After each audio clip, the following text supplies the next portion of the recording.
Excelentísimo señor presidente, excelentísimos señores representantes permanentes, señores delegados. En el año 2020, Cuba, como el resto del mundo, tuvo que enfrentar los desafíos extraordinarios de la pandemia de COVID-19. El gobierno de los Estados Unidos asumió el virus como aliado en su despiadada guerra no convencional. Recrudeció de manera deliberada y oportunista el bloqueo económico, comercial y financiero y provocó al país pérdidas por alrededor de 5.000 millones de dólares. El presidente Donald Trump aplicó 243 medidas coercitivas unilaterales para restringir el arribo de viajeros estadounidenses y perjudicar terceros mercados turísticos.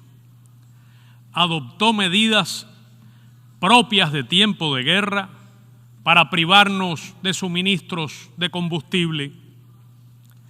Persiguió los servicios de salud que prestamos en numerosos países. Incrementó el acoso a las transacciones comerciales y financieras en otros mercados y se propuso amedrentar con la aplicación del título 3 de la ley Helms-Burton a inversionistas y entidades comerciales extranjeras. También impidió el flujo regular e institucional de las remesas a las familias cubanas. Asestó duros golpes al sector cuentapropista o privado y obstaculizó los vínculos con los cubanos residentes en Estados Unidos y la reunificación familiar. Todas estas medidas se mantienen hoy vigentes y en completa aplicación práctica y paradójicamente van conformando la conducta del actual gobierno estadounidense justamente en los meses en que Cuba ha experimentado el mayor incremento de infectados, el número más alto de fallecidos y un efecto económico superior de la COVID-19. La plataforma de campaña del Partido Demócrata prometía a los electores revertir rápidamente las acciones tomadas por el gobierno de Donald Trump, en particular la eliminación de las restricciones a los viajes a Cuba, las remesas y el cumplimiento de los acuerdos migratorios bilaterales, incluyendo los visados.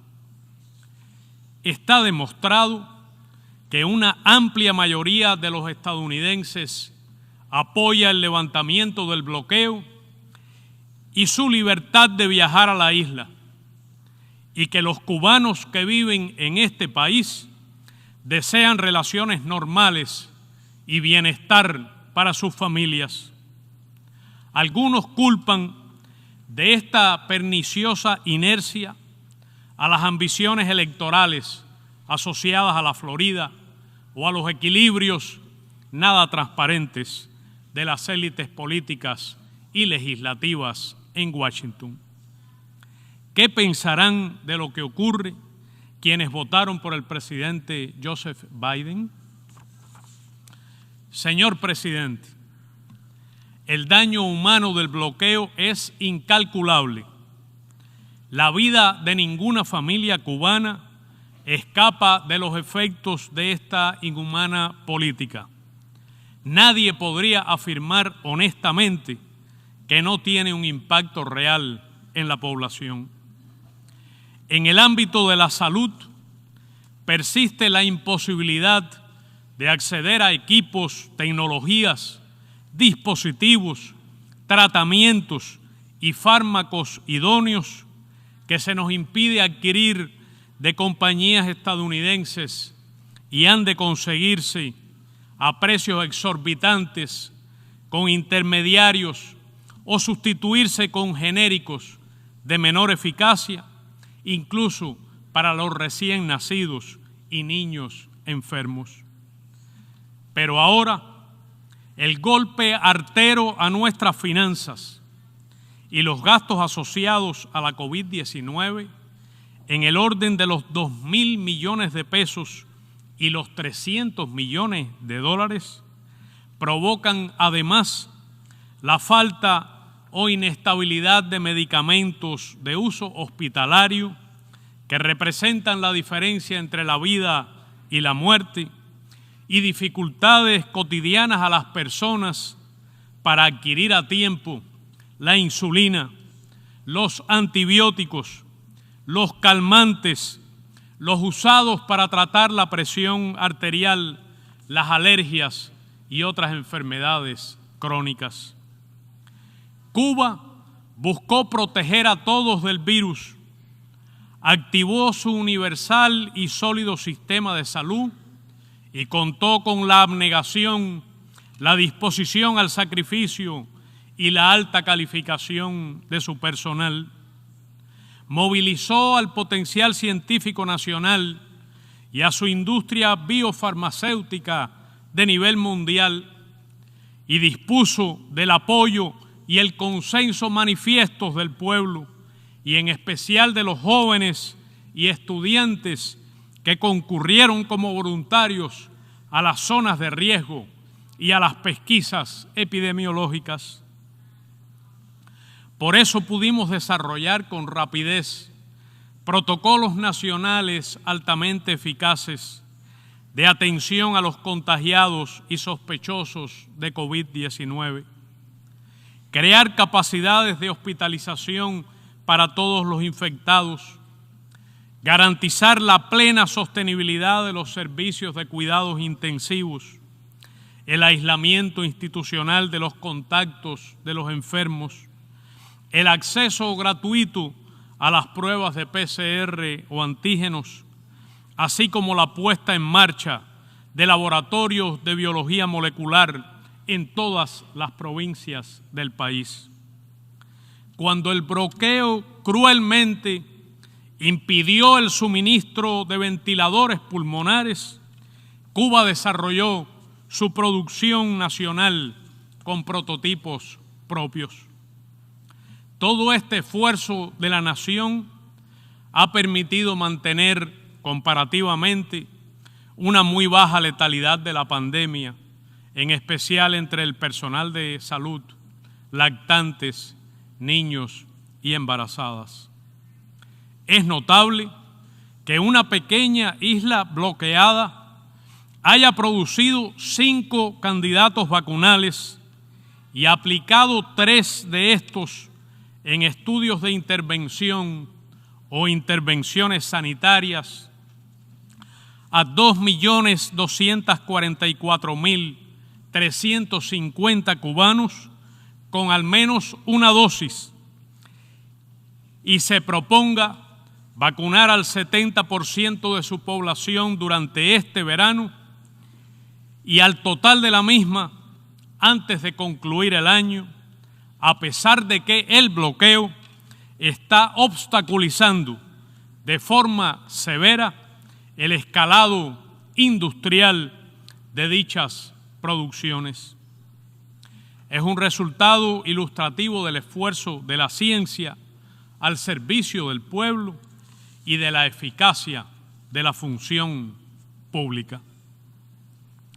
Cuando durante la pandemia arreció la campaña calumniosa del gobierno de Estados Unidos contra la cooperación médica, Cuba envió 57 brigadas especializadas del contingente internacional Henry Reeve a 40 países o territorios, quienes se sumaron a los más de 28.000 profesionales de la salud que ya en ese momento servían a 59 naciones.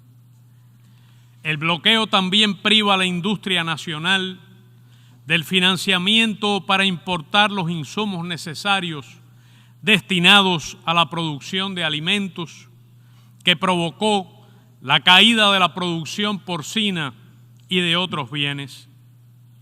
Las importaciones de alimentos desde los Estados Unidos se realizan bajo estrictas licencias y condiciones discriminatorias, y sus discretos montos son incomparables con el enorme daño del bloqueo en las finanzas y los efectos de su aplicación extraterritorial en terceros mercados.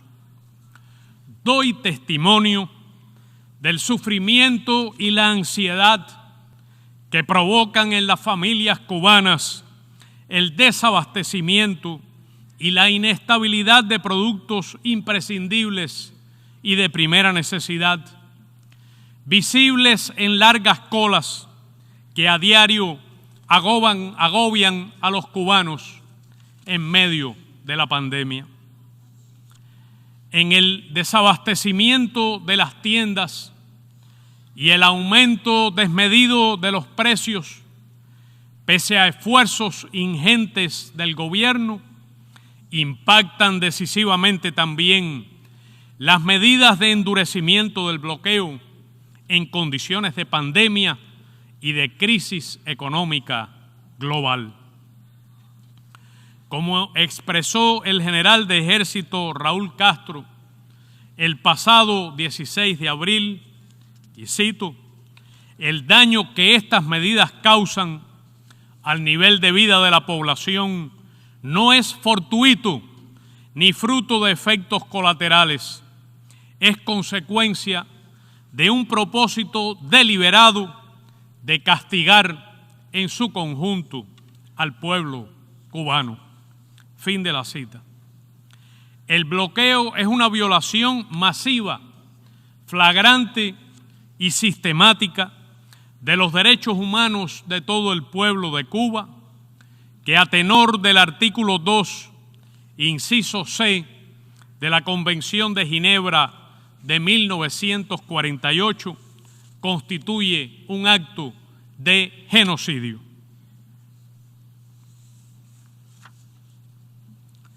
Señor presidente, las autoridades de los Estados Unidos han tratado cínicamente de sembrar la idea del fracaso del sistema y de la ineficiencia del gobierno cubano, de que las medidas coercitivas no afectan al pueblo ni son realmente un factor significativo en las dificultades de la economía nacional. Pero veamos los datos. Desde abril de 2019 hasta diciembre de 2020, el bloqueo produjo daños por 9.157 millones de dólares a precios corrientes, 436 millones mensuales de daños como promedio. En el último quinquenio, las pérdidas ocasionadas por este concepto fueron superiores a los 17.000 millones de dólares. Los daños acumulados en 6 décadas alcanzan 147.853 millones de dólares a precios corrientes, y al valor del oro, 1.377.000 millones. El pasado 10 de junio, nuestro sistema bancario y financiero se vio obligado a suspender temporalmente la aceptación de depósitos en efectivo de dólares estadounidenses, medida imprescindible ante los obstáculos que provoca el bloqueo para disponer de esa moneda o darle valor de uso. Es un paso que se quería evitar, pero que resultó impostergable. Se trata de una guerra económica de alcance extraterritorial contra un pequeño país ya afectado en el periodo reciente por la recesión y la crisis económica global provocadas por la pandemia, que nos ha privado de ingresos indispensables como los derivados del turismo. Como afirmó el presidente Miguel Díaz-Canel el 19 de abril último, cito: nadie con un mínimo de honestidad y con datos económicos que son de dominio público puede desconocer que ese cerco constituye el principal obstáculo para el desarrollo del país y para avanzar en la búsqueda de la prosperidad y el bienestar. Fin de la cita. ¿Qué ocurriría, pregunto, a otras economías, incluso de países ricos, si se los sometiera a condiciones similares? ¿Cuáles serían los efectos sociales o políticos?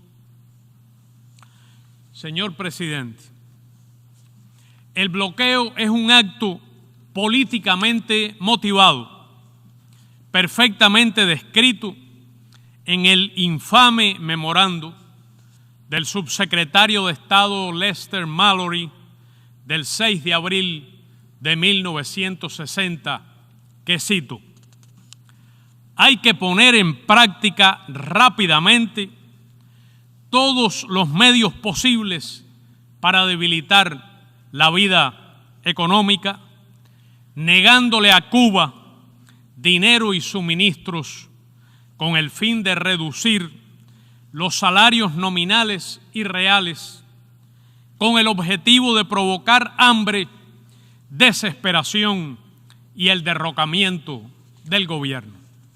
Fin de la cita.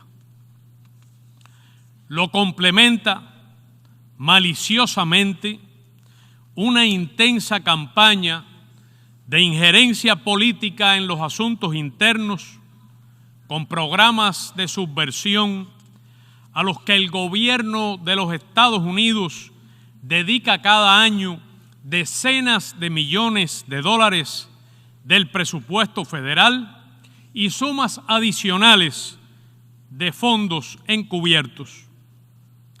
El propósito es producir inestabilidad política y social en el contexto de las dificultades económicas que el propio gobierno de los Estados Unidos causa. Calculan que si someten a la población cubana a penurias y promueven a líderes artificiales que inciten al desorden y la inestabilidad, podrían generar en las redes sociales un movimiento político virtual para llevarlo luego al mundo real.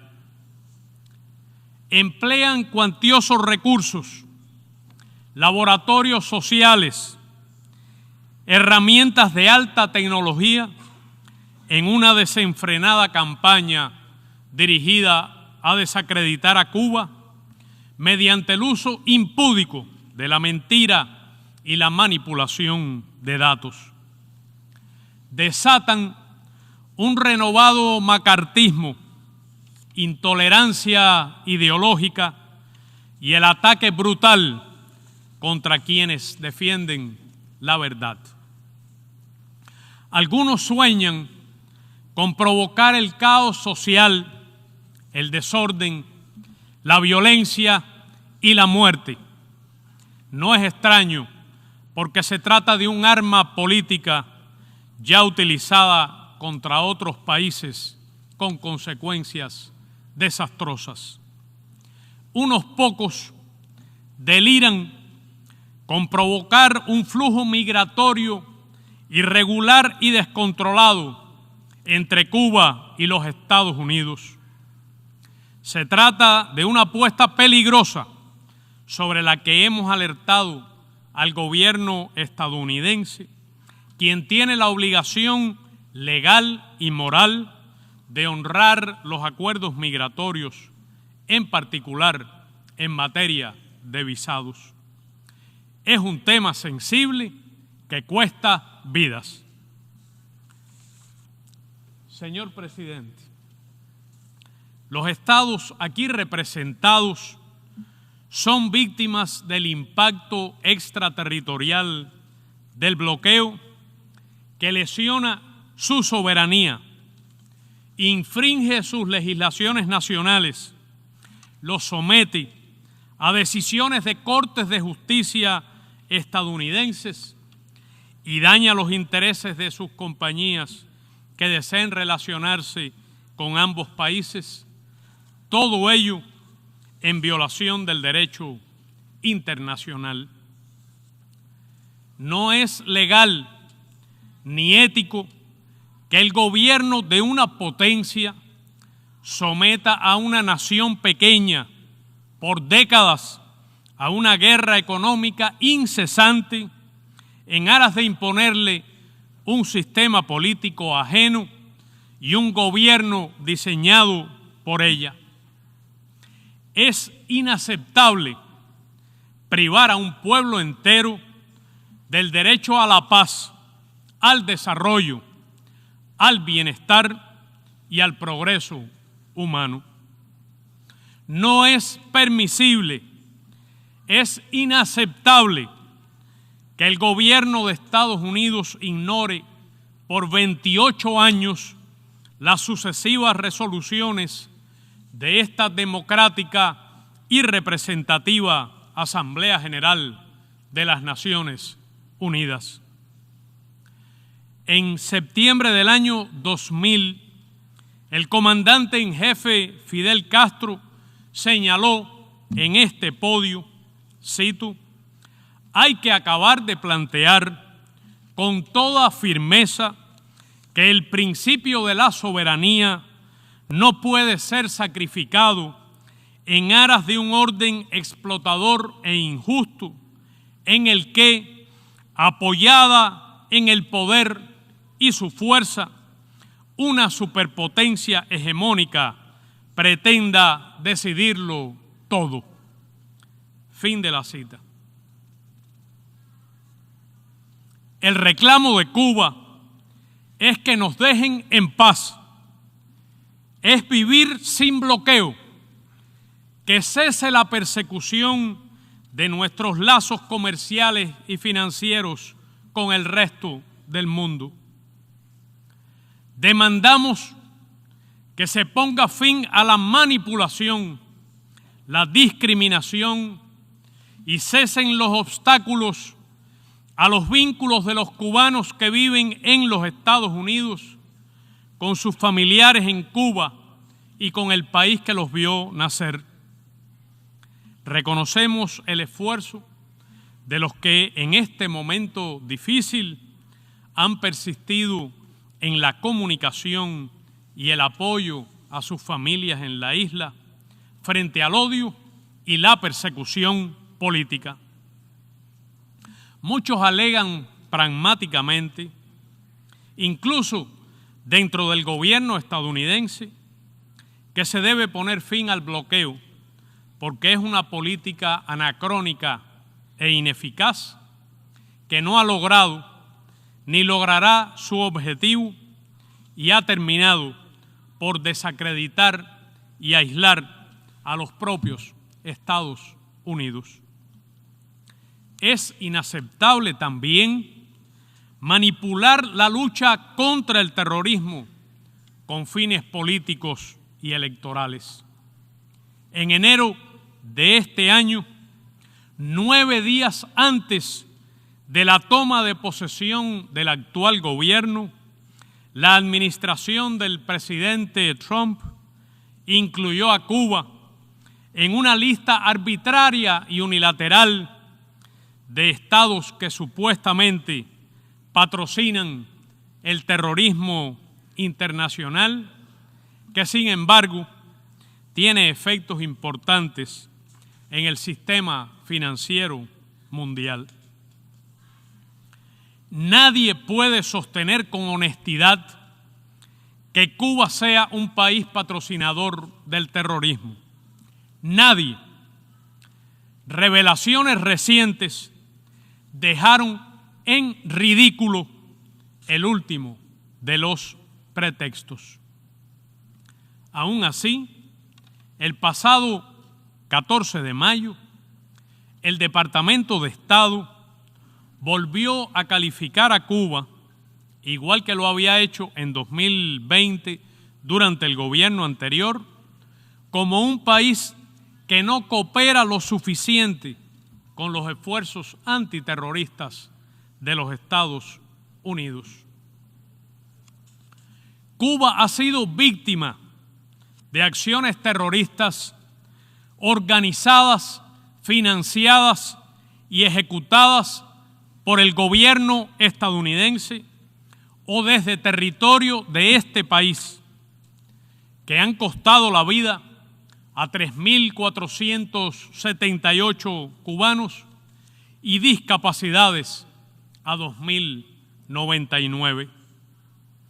Hay evidencia más que suficiente de los intentos de cooperación y también de actos de cooperación efectiva en años recientes entre las agencias de ambos países.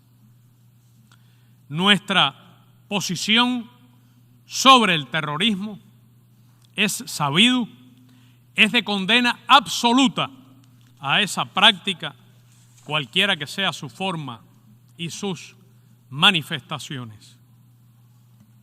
Señor presidente, por decisión soberana y para el bien de toda la nación, Cuba lleva años de esfuerzo sostenido en la actualización de su modelo y del Estado socialista de derecho y de justicia social, con el respaldo de una muy amplia mayoría de los ciudadanos en referendo libre, directo y universal. Se trata de una tarea audaz y altamente compleja en cualquier circunstancia, que se hace mucho más difícil frente a la persistente hostilidad del imperialismo estadounidense, que en ningún caso nos va a detener ni a doblegar la voluntad de las actuales y futuras generaciones de cubanos. Agradezco profundamente las ayudas solidarias de nuestros compatriotas y de los amigos de Cuba en diversas latitudes que tanto apreciamos, incluidas las que con mucho esfuerzo ante la oposición de su gobierno han podido llegar desde este país. Nos alienta contar con el respaldo de miles de personas que en todo el mundo se han congregado en estos días para reclamar al gobierno estadounidense que ponga fin al bloqueo. Entre sus protagonistas están numerosos cubanos que enaltecen la bandera de la estrella solitaria, incluso aquí.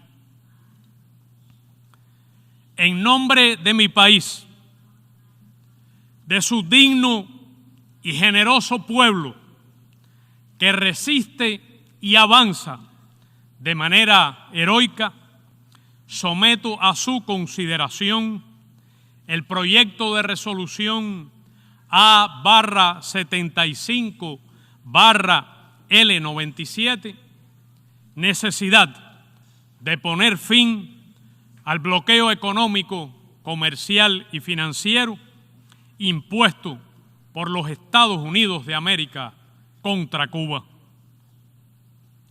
Como el virus, el bloqueo asfixia y mata, y debe cesar. Patria o muerte, venceremos.